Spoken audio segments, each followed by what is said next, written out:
Salah satu infrastruktur yang paling penting dalam mempercepat dan mempermudah transportasi antar kota adalah jalan tol. Adanya jalan tol akan berpengaruh pada perkembangan wilayah serta peningkatan ekonomi. Proyek pembangunan jalan tol membutuhkan persiapan yang sangat banyak, seperti pengumpulan informasi hingga perancangan teknis jalan tol. Pada tahap ini, juga dilakukan penelitian apakah nantinya jalan tol akan memakai aspal atau menggunakan beton. Selain itu, adalah pembiayaan. Tahap ini adalah yang paling penting dalam rangkaian pembangunan jalan tol. Pada umumnya, pembiayaan pembangunan jalan tol dilakukan oleh pemerintah atau badan usaha yang bertanggung jawab atas pembangunan jalan tersebut. Kemudian adalah site preparation, yang bertujuan untuk mempersiapkan lokasi yang akan dibangun, meliputi pembebasan lahan, pembersihan lokasi, hingga pembangunan infrastruktur pendukung. Selanjutnya, barulah tahap konstruksi bisa dilakukan sesuai dengan perencanaan dan anggaran yang telah ditetapkan.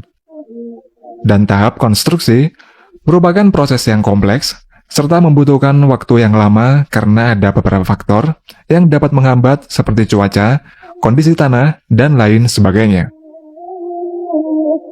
Agar suatu jalan dapat dilalui dengan nyaman, maka dibutuhkan tanah yang rata. Oleh karena itu, dibutuhkan penggalian dan penimbunan sesuai dengan elevasi yang telah ditentukan. Barulah setelah tanah rata, maka akan dilakukan pemadatan.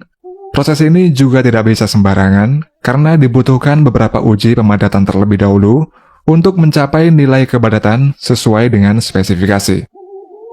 Setelah diuji, barulah kemudian alat berat seperti vibro dan lain-lain akan memadatkan tanah tersebut. Pada umumnya, konstruksi jalan memiliki dua jenis, yaitu flexible pavement dan rigid pavement. Flexible pavement adalah perkerasan jalan yang menggunakan bahan aspal sebagai pengikatnya. Pemilihan jalan ini tergantung dari jenis kendaraan yang akan lewat dan banyak faktor lainnya. Sedangkan rigid pavement bisa diartikan sebagai perkerasan yang menggunakan kombinasi dari semen dan agregat atau lebih dikenal sebagai jalan beton. Rigid pavement ini sendiri memiliki beberapa jenis. Sedangkan kelebihan dari jalan ini adalah dapat menahan beban kendaraan yang berat, biaya perawatan yang lebih murah dibanding dengan jalan aspal, serta dapat digunakan pada struktur tanah yang kurang bagus. Untuk jalan beton, pada umumnya terdiri dari beberapa lapisan yang saling bertumpuk. Di antaranya adalah Select Material Zone atau SMZ, yang berfungsi sebagai zona drainase seperti pasir kasar atau kerikil. Lalu terdapat Lean Concrete Subbase atau LCS. Lapisan ini adalah lantai kerja dari jalan beton yang terdiri dari campuran beton yang lebih sedikit menggunakan semen dan lebih banyak menggunakan agregat kasar.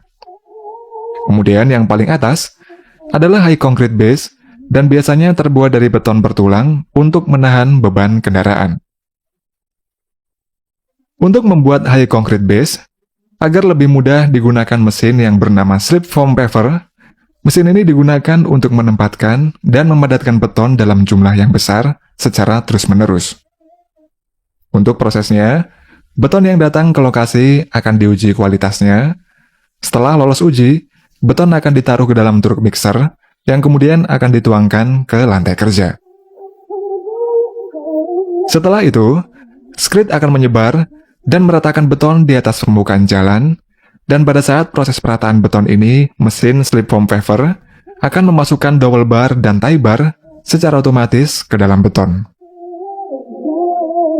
Dowel bar dan tie bar adalah dua jenis besi tulangan yang digunakan pada perkerasan jalan beton. Fungsi dari besi ini untuk menghubungkan dua bagian beton yang berbeda dan mencegah terjadinya retak. Dowel bar biasanya ditempatkan secara vertikal di tengah-tengah lebar perkerasan jalan beton, sedangkan tie bar ditempatkan secara horizontal di antara dua bagian beton yang berdampingan.